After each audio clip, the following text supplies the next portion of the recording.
منها عدل ولا هم ينصرون۔ اے بنی اسرائیل، یاد کرو میری نعمت جو میں نے تمہارے اوپر انعام کیا، اور میں نے تمہیں فضیلت دی تمام عالموں پر، اور ڈرو اس دن سے کہ اس دن کوئی نفس کسی نفس کو فائدہ نہیں پہنچائے گا، کوئی نفس کسی نفس کی جانب سے فائدہ حاصل نہیں کرے گا، اور نہ ان کی جانب سے شفاعت قبول کی جائے گی، اور نہ کوئی فدیہ لیا جائے گا، اور ان کی کوئی مدد نہیں کی جائے گی۔ ان آیتوں کا ترجمہ میں نے اس سے پہلے بیچ میں جو درس ہوئے آخری درس میں کیا تھا۔ بیچ میں رمضان المبارک کی وجہ سے کچھ وقفہ ہوا ہے، تو ان آیات کو تھوڑا سا دوبارہ بتا دینا چاہتا ہوں، چونکہ پوری بات اس وقت بیان نہیں ہو سکی تھی وقت کی قلت کے باعث۔ میں نے آپ کو بتایا تھا کہ بنی اسرائیل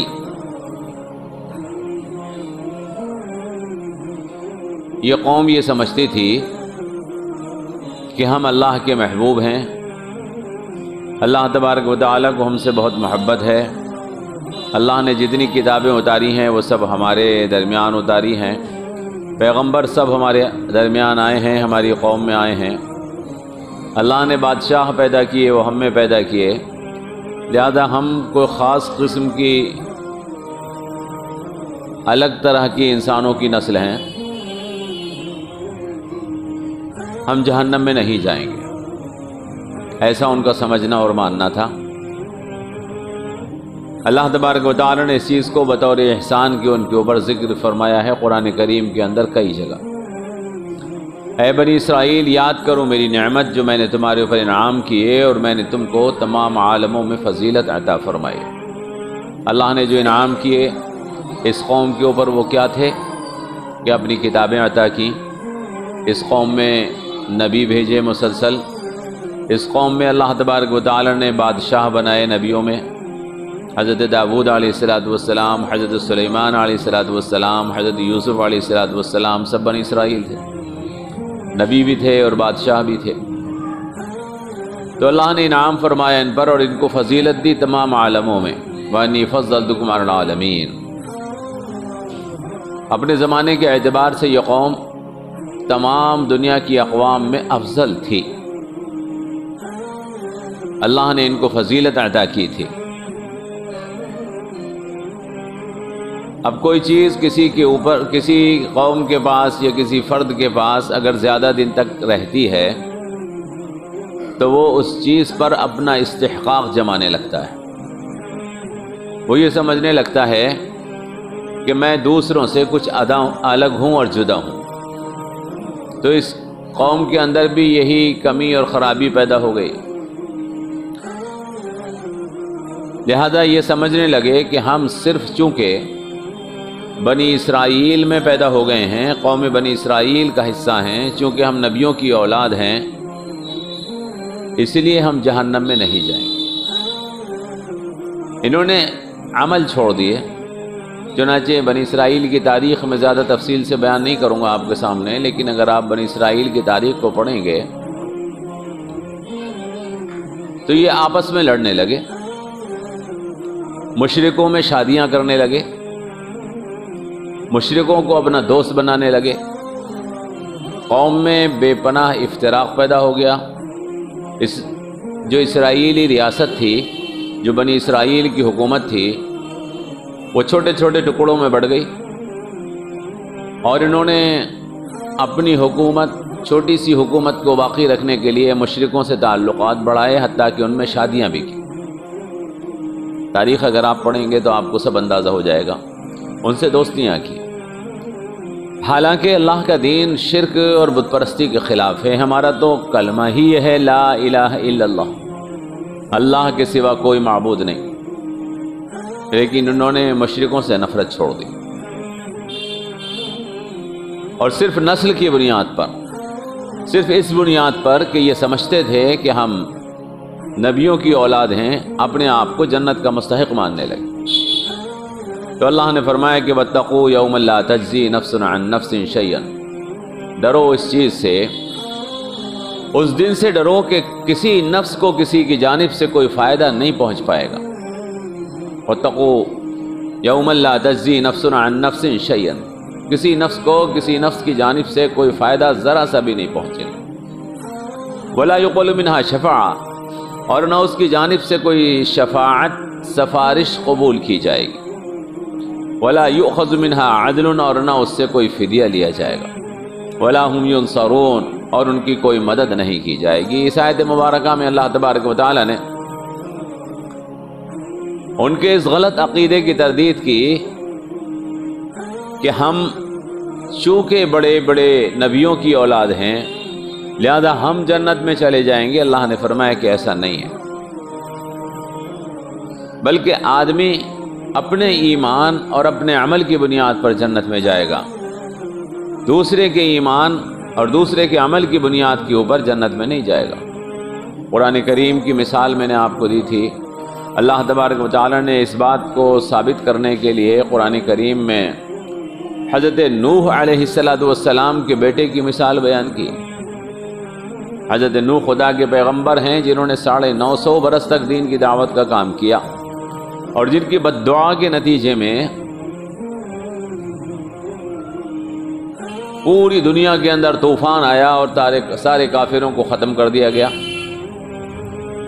اسی طوفان میں، اسی سیلاب میں ان کے بیٹے حضرت نوح علیہ السلام کے بیٹے، اس کو بھی بہا دیا گیا، اس کو بھی ہلاک کر دیا گیا۔ حضرت نوح علیہ السلام نے اللہ سے درخواست کی کہ پروردگار یہ تو میرا بیٹا ہے اور تو نے مجھ سے وعدہ کیا تھا کہ میں تمہارے گھر والوں کو ہلاک نہیں کروں گا۔ اللہ نے قرآن میں فرمایا کہ انہ لیس من اہلک، یہ تمہارا گھر والا نہیں ہے۔ معلوم یہ ہوا کہ اولاد نسل سے کام فائدہ نہیں پہنچتا، بلکہ اولاد کو فائدہ عقیدے سے پہنچتا ہے۔ اولاد کو فائدہ جو پہنچتا ہے عقیدے سے پہنچتا ہے۔ اسی میں آپ سمجھ سکتے ہیں، تھوڑی سی بات اگر ذہن کے اوپر زور دیں، جناب رسول اکرم صلی اللہ تعالی علیہ وسلم کو کوئی بیٹا نہیں دیا گیا۔ بیٹے پیدا ہوئے لیکن بیٹے بچپن میں ہی انتقال کر گئے، وہ بڑے نہیں ہو پائے۔ حضور اکرم صلی اللہ تعالی علیہ وسلم کی نسل دنیا کے اندر بیٹوں سے نہیں چلائی گئی، بلکہ اللہ کے رسول صلی اللہ تعالی علیہ وسلم کا دین کہیے یا حضور اکرم صلی اللہ علیہ وسلم کی نسل کہیے، وہ عقیدے سے چلائی گئی۔ کون لا الہ الا اللہ کو مانتا ہے وہ محمد رسول اللہ کا ہے، کون محمد رسول اللہ کو مانتا ہے وہ محمد رسول اللہ کا ہے۔ تو اسلام اس چیز کو بہت صاف طور پر بیان کرتا ہے۔ خاندان، نسل کوئی چیز نہیں ہوتی، بلکہ چیز اگر ہوتی ہے جس سے بخشش اور مغفرت اللہ تبارک و تعالیٰ کی ملے گی، وہ عقیدہ اور عمل ہوتا ہے۔ کون اپنے آپ کو کلمہ توحید، اپنے عقیدے کو کلمہ توحید بناتا ہے، اور کون اپنے عمل کو جناب رسول اکرم کا طریقہ بناتا ہے، وہ آدمی نجات پائے گا۔ اور اگر کوئی آدمی عقیدہ توحید سے اپنے آپ کو دور کر لیتا ہے، چاہے وہ حضور اکرم صلی اللہ علیہ وسلم کا بالکل نسلی طور پر بالکل نزدیکی شخص ہو، اگر حضور کے عمل کو اپنی زندگی نہیں بناتا ہے تو وہ جنت کا مستحق نہیں آئے گا۔ تو اللہ تعالیٰ یہاں پر اسی چیز کو بیان فرما رہا ہے کہ واتقوا یوما لا تجزی نفس عن نفس شیئا، ڈرو اس دن سے کہ کوئی نفس کسی نفس کی جانب سے کوئی فائدہ حاصل نہیں کرے گا، اور نہ اس کی جانب سے کوئی کسی کی سفارش قبول کی جائے گی، اور نہ اللہ کی بارگاہ میں کوئی فدیہ قبول کیا جائے گا۔ ولا یؤخذ منها عدل، اور نہ گناہ گاروں کی کوئی مدد کی جائے گی۔ ولا هم ينصرون، بالکل صاف ستھرا عقیدہ ہے۔ آج مسلمان بھی اس غلط فہمی کا شکار ہیں، اس غلط عقیدے کا مسلمان بھی شکار ہیں۔ بڑی تعداد میں لوگ ہیں، ارے صاحب یہ تو سید صاحب کی اولاد ہے، اس سے کچھ نہیں ہوتا. ان کا عقیدہ اور ان کا عمل کیا ہے یہ دیکھا جائے گا. کسی کی اولاد ہونے سے کچھ نہیں ہوتا ہے، ان کا عمل کیا ہے اس سے ہوتا ہے. اگر اس کا عمل اللہ کے رسول کے طریقے پر ہے، اگر اس کا عقیدہ کلمہ توحید لا الہ الا اللہ محمد رسول اللہ کے مطابق ہے تو وہ نجات پائے گا. اور اگر اس کا عقیدہ کلمہ توحید نہیں ہے، اس کا عمل سنت نہیں ہے، تو کسی کی اولاد ہونے سے کوئی فائدہ نہیں. نہ کوئی سفارش کام کرے گی، نہ کوئی فدیہ لیا جائے گا، اور نہ کوئی کسی کی وہاں مدد کر پائے گا. میں نے آپ سے شاید یہ بات کہی تھی کہ یہ بڑا طویل مضمون ہے، اور انشاءاللہ میں کسی دن اگر اس موڈ میں آیا کہ آپ کو یہ عقیدہ سمجھاؤں گا تو 1 گھنٹہ لگے گا، میں انشاءاللہ پورا عقیدہ سمجھاؤں گا. یہ چیز فی الحال اپنے ذہن میں رکھ لیجئے کہ ہم اپنے عمل سے نجات پائیں گے، اپنے عقیدے سے نجات پائیں گے. کسی کی اولاد ہونے کی بنیاد پر ہم نجات نہیں پا سکتے اللہ کی بارگاہ.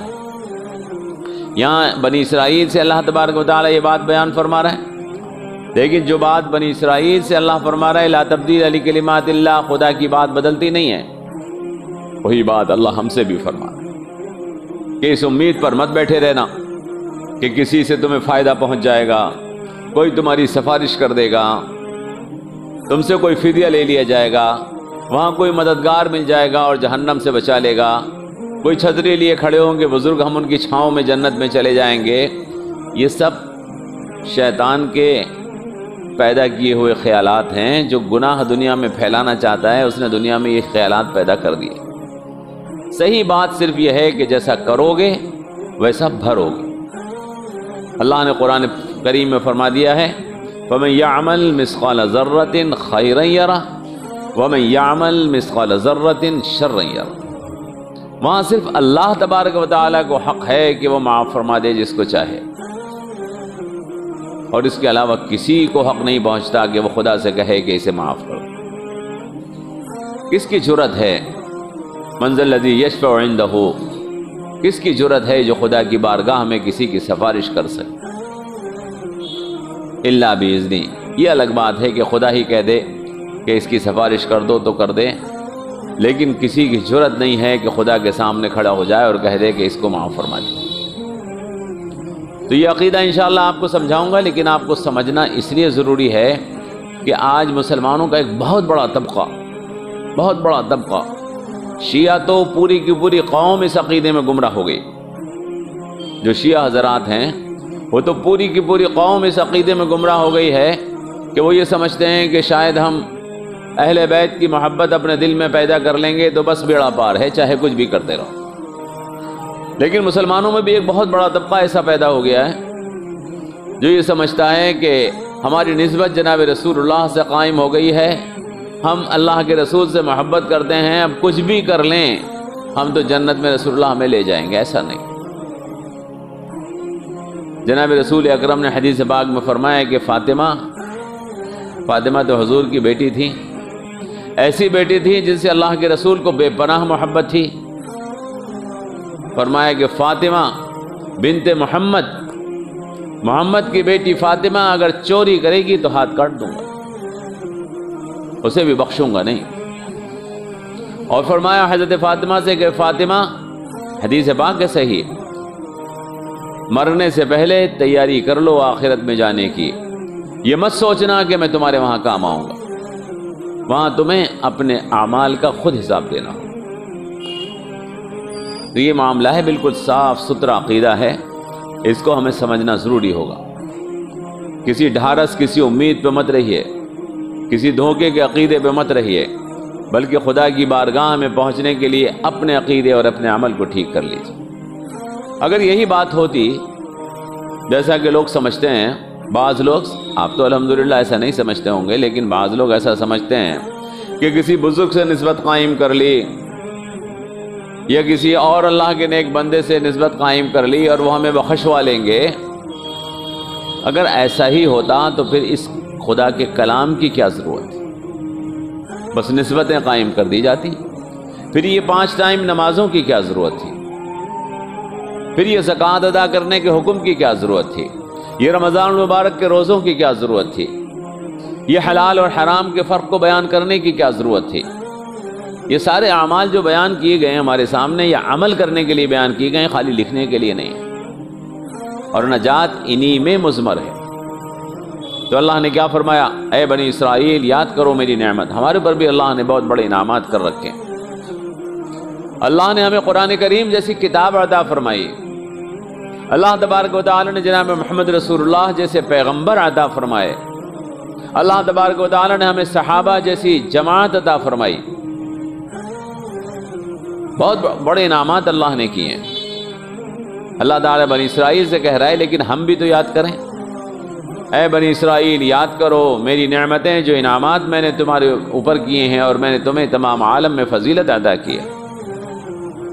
اور فوراً فرمایا کہ ڈرو اس دن سے، واتقوا یوما لا تجزی نفس عن نفس، اس دن کسی نفس کی جانب سے کسی کو کوئی فائدہ نہیں پہنچ پائے۔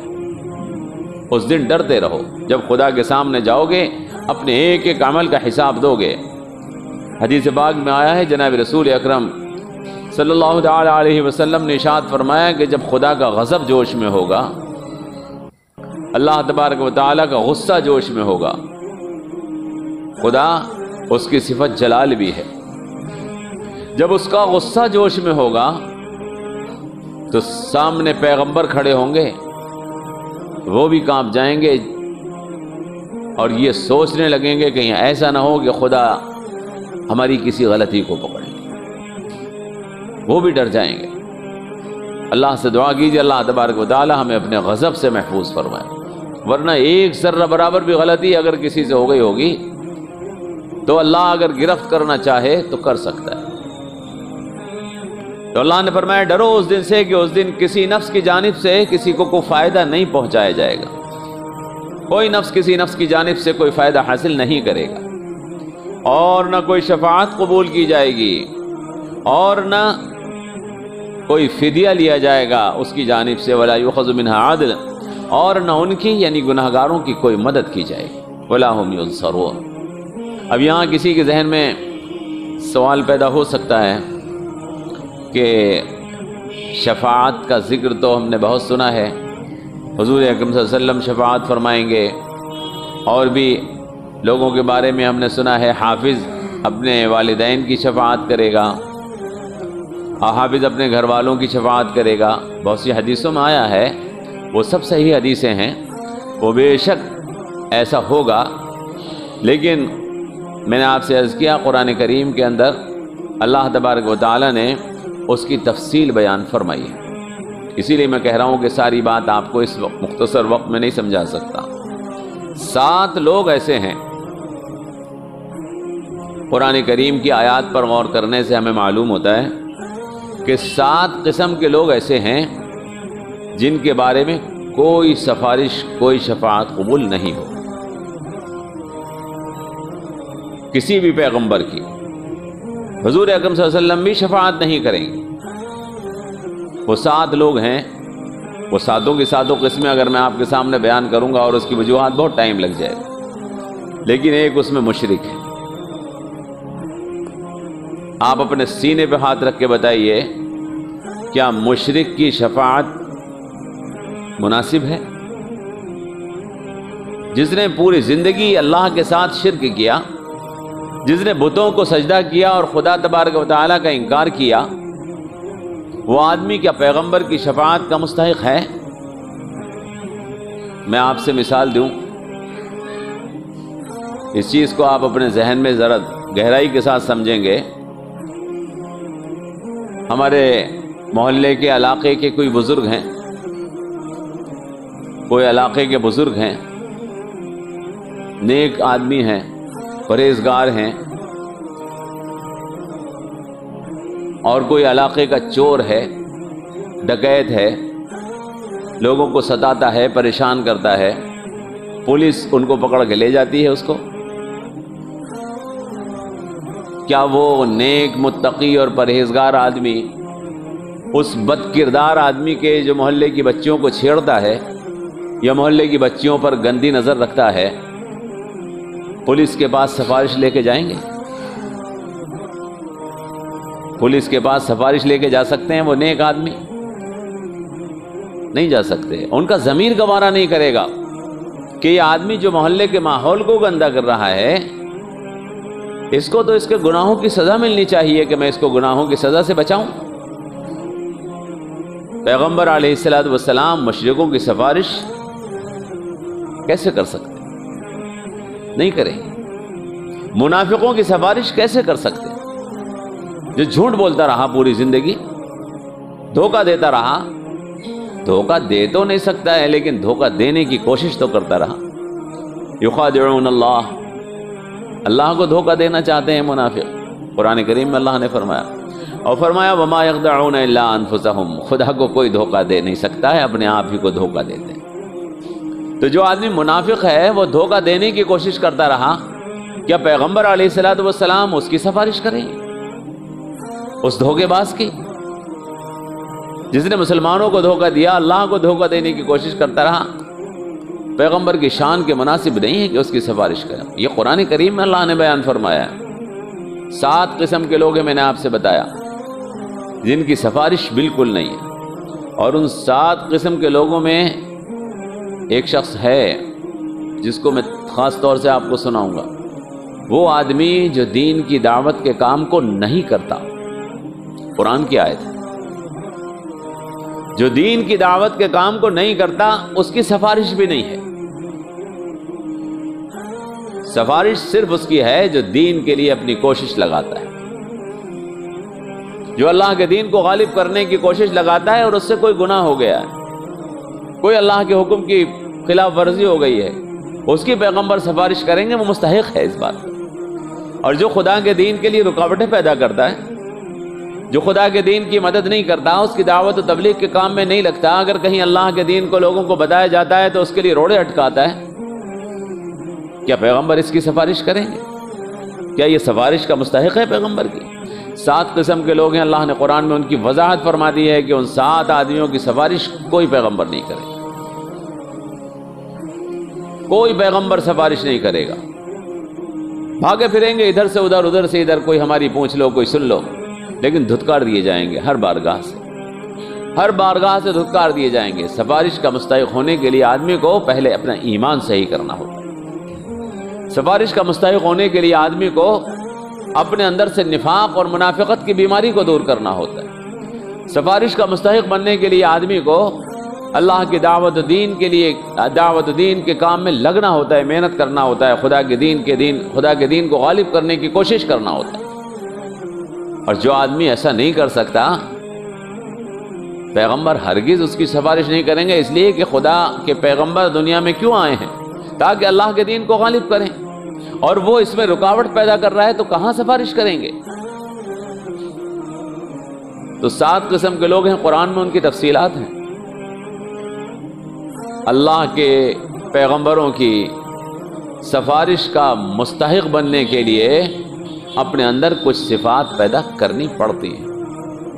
جب تک ہم اپنے اندر وہ صفات پیدا نہ کر لیں، اس وقت تک یہ امید نہ رکھیں کہ خدا کے رسول ہمیں جہنم سے نکالیں، ورنہ پھر جہنم کیوں بنوائی گئی ہے؟ جہنم تو اسی لیے بنوائی گئی ہے تاکہ ان نافرمانوں کو، ان مشرکوں کو، ان منافقوں کو، ان خدا کے دین کے دشمنوں کو اس میں جھونک دیا جائے۔ تو اللہ نے فرمایا کہ واتقوا یوما لا تجزی نفس عن نفس، ڈرو اس دن سے کہ کوئی نفس کسی نفس کی جانب سے کوئی فائدہ حاصل نہیں کرے گی، اور نہ کوئی شفاعت قبول کی جائے گی، اور نہ کوئی فدیہ کسی سے لیا جائے گا۔ خدا تبارک و تعالیٰ کو فدیہ کی کیا ضرورت ہے؟ پوری کائنات کا مالک خدا ہے، اس کے بعد کوئی آدمی فدیہ لے کر پہنچے گا؟ خدا نے تو ہمارے اوپر ہمارے بعض گناہوں کے فدیے رکھے ہیں، ہمارے بعض گناہوں کے فدیے رکھے ہیں، لیکن وہ خدا ہم سے نہیں لیتا، بلکہ وہ ہم اپنے جیسے ہی انسانوں کو دے دیتے۔ اللہ تو صرف اس دینے کا بدلہ اور دے دیتا ہے ہم، ورنہ اللہ یہ چاہتا ہے کہ تم اپنے جیسے ہی انسانوں کا پیٹ بھر دو، اپنے جیسے انسانوں ہی کو یہ فدیہ دے دو۔ خدا کو کوئی کیا دیتا ہے؟ میں نے آپ سے عرض کیا تھا، ہم مسجد بناتے ہیں، ہم کہتے ہیں ہم نے اللہ میاں کو اتنے پیسے دے دیے، ہم مدرسہ بناتے ہیں، ہم کہتے ہیں اللہ میاں کو ہم نے اتنے پیسے دے دیے، اللہ میاں کے نام پہ اتنے پیسے دے دیے، لیکن کبھی آپ نے سوچا کہ یہ ہم اللہ میاں کے لیے نہیں بلکہ اپنے لیے کرتے ہیں؟ اگر ہم مسجد میں چھت ڈال رہے ہیں تو تاکہ ہم دھوپ سے بچ جائیں، بارش سے بچ جائیں، اگر ہم مسجد میں فرش بچھا رہے ہیں تاکہ ہمیں آرام مل جائے، اگر ہم مسجد میں اے سی لگا رہے ہیں تو ہمیں تاکہ راحت مل جائے، اگر ہم مسجد میں پانی کا انتظام کر رہے ہیں تو اس کا فائدہ بھی ہم ہی کو پہنچتا ہے۔ یہ سارے ایکسپینسز جتنے ہوتے ہیں یہ تو ہم اپنے اوپر کرتے ہیں۔ اللہ بڑا مہربان ہے، ہم خرچ اپنے اوپر کر دیتے ہیں، ثواب وہ دے دیتا ہے۔ وہ بڑا مہربان ہے، سب اپنے اوپر خرچ کرتے ہیں۔ جتنا پیسہ بھی ہے وہ انسان جو اللہ کے نام کے اوپر دیتا ہے وہ سب اپنے ہی اوپر خرچ کرتا ہے یا اپنے جیسے انسانوں کو دے دیتا ہے۔ حدیث پاک میں آیا، جناب رسول اکرم صلی اللہ تعالیٰ علیہ وسلم نے ارشاد فرمایا کہ قیامت کے دن اللہ تبارک و تعالیٰ ایک مالدار سے پوچھے گا، قیامت کے دن اللہ تبارک و تعالیٰ ایک مالدار سے پوچھے گا کہ میں نے تجھے مال دیا تھا، پھر ایک دن میں بھوکا تھا۔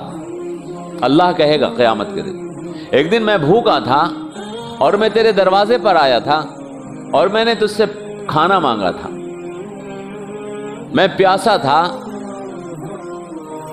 اور میں تیرے دروازے پر آیا تھا اور میں نے تجھ سے پانی مانگا تھا، لیکن تو نے کھانا دینے سے بھی انکار کر دیا تھا اور پانی دینے سے بھی انکار کر دیا تھا۔ تو وہ کہے گا پروردگار تو تو پوری کائنات کو دیتا ہے، پروردگار تو تو کھاتا بھی نہیں تو بھوکا کیسے ہو سکتا ہے، پروردگار تو تو پیتا بھی نہیں تو پیاسا کیسے ہو سکتا ہے؟ تو رب فرمائے گا کہ تیرے دروازے کے اوپر ایک فقیر آیا تھا، وہ بھوکا تھا، وہ پیاسا تھا، اس نے تجھ سے کھانا مانگا تھا، اس نے مجھ سے پانی مانگا تھا، وہ میں ہی تو تھا، وہ میں ہی تو تھا، اگر تو مجھے دیکھتا تو وہیں مجھے پاتا۔ تو اللہ رب العزت تو پوری کائنات کو دیکھتا ہے، پوری کائنات کو عطا کرتا ہے، وہ سب کو بخشتا ہے، اور وہ جو کہتا ہے ہمیں کہ مجھے دو تو وہ ہم میں سے ہی کسی کو دلواتا ہے، وہ خود کہاں لیتا ہے؟ وہ تو عطا فرمانے والا ہے، وہ تو اس دیے ہوئے مال میں سے جو اللہ نے ہم کو عطا کیا ہے، اس دیے ہوئے مال میں سے تھوڑا سارا ہم جیسے انسانوں کو دلوا کے ہمیں جنت جیسی نعمت عطا فرماتا ہے، لیکن ہم اس سے بھی ہاتھ کھینچ لیتے ہیں۔ تو اللہ تبارک و تعالیٰ فرما رہا ہے وَلَا يُؤْخَذُ مِنْهَا عَدْلٌ، خدا کو تمہارے کسی فدیے کی، کسی مال کی کوئی ضرورت نہیں ہے۔ کیا تم خدا کو مال دے کر اپنے گناہوں کی معافی کروا سکتے ہو؟ پوری کائنات کا مالک ہے خدا، اس کو فدیہ دینے کی کوئی ضرورت نہیں۔ اور فرمایا کہ وہاں کوئی مددگار بھی نہیں ہوگا۔ کون ہوگا اگر خدا سزا دینا چاہے کسی کو؟ اگر خدا کسی کو جہنم میں ڈالنا چاہے تو آپ بتائیے کسی کے اندر طاقت ہے کہ اللہ کے مقابلے میں اس کو جہنم سے نکال پائے؟ اللہ تو اسے جہنم میں ڈالنا چاہتا ہے کوئی جو یوں کہے کہ میں اسے جنت میں پہنچاؤں گا؟ کس کی جرأت ہے اللہ کے مقابلے میں؟ اللہ نے فرمایا وَلَا هُمْ يُنصَرُونَ، وہاں ان کی کوئی مدد بھی نہیں کی جائے گی۔ تو انشاءاللہ یہ آیت میں نے آپ کے سامنے دوبارہ دہرائی ہے۔ اس آیت کو سمجھنے کے لیے آپ کو بہت سی ایسے فرسودہ خیالات جو ہمارے ذہنوں کے اوپر کائی کی طرح چڑھ گئے ہیں ان کو نکالنا ہوگا، تو اس کا مطلب آپ کی سمجھ میں آئے گا انشاءاللہ۔ میں اور سمجھاؤں گا، لیکن یہ یاد رکھیے مختصر الفاظ میں کہ آپ کا ایمان، آپ کا عمل آپ کے کام آئے گا، کسی دوسرے کا ایمان، کسی دوسرے کا عمل کام نہیں آئے گا۔ نہ کسی کا گناہ ہمارے سر پہ لادا جائے گا اور نہ کسی کی نیکی ہمارے گناہ کو معاف کروا سکتی ہے۔ جو نیکی کرے گا اس کا بدلہ آدمی جیسے تنہا تنہا دنیا میں آیا ہے، قرآن کریم میں اللہ نے فرمایا وَلَقَدْ جِئْتُمُونَا فُرَادَا كَمَا خَلَقْنَاكُمْ أَوَّلَ مَرَّةٍ، تم ایسے ہی اکیلے اکیلے اللہ کے سامنے حاضر ہو گئے جیسے دنیا میں اکیلے اکیلے آئے۔ اللہ نے دنیا میں بھی تمہیں اکیلا اکیلا پیدا کیا ہے، ایسے ہی اللہ تبارک و تعالیٰ کے سامنے قیامت کے دن بھی اپنے اعمال کا حساب دینے پہنچو گے تو اکیلے ہو۔ اللہ سے دعا کیجیے اللہ تبارک و تعالیٰ ہمیں ایمان اور عمل کے ساتھ خدا کے سامنے حاضر ہونے کی توفیق عطا فرمائے۔ سوال ہو تو کر لیجیے۔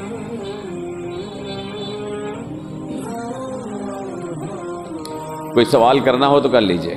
اس پہ تو کرنا چاہیے سوال آپ کو، جو میں نے درس دیا ہے اس پہ تو آپ کو ضرور سوال کرنا چاہیے، کیونکہ یہ بہت سے آپ کے ذہن کے اوپر چڑھی ہوئی ایسے عقائد کو اور ایسے خیالات کو جس میں آدمی گم رہتا ہے، اس کے اوپر چوٹ ہے، تو آپ سنتے نہیں ہیں کیا بات کو جو میں کہتا ہوں؟ یا سمجھ میں زیادہ آ رہی ہے؟ میری بات سمجھ میں آ رہی ہے؟ اس پہ تو سوال ہونا چاہیے تھا کم سے کم۔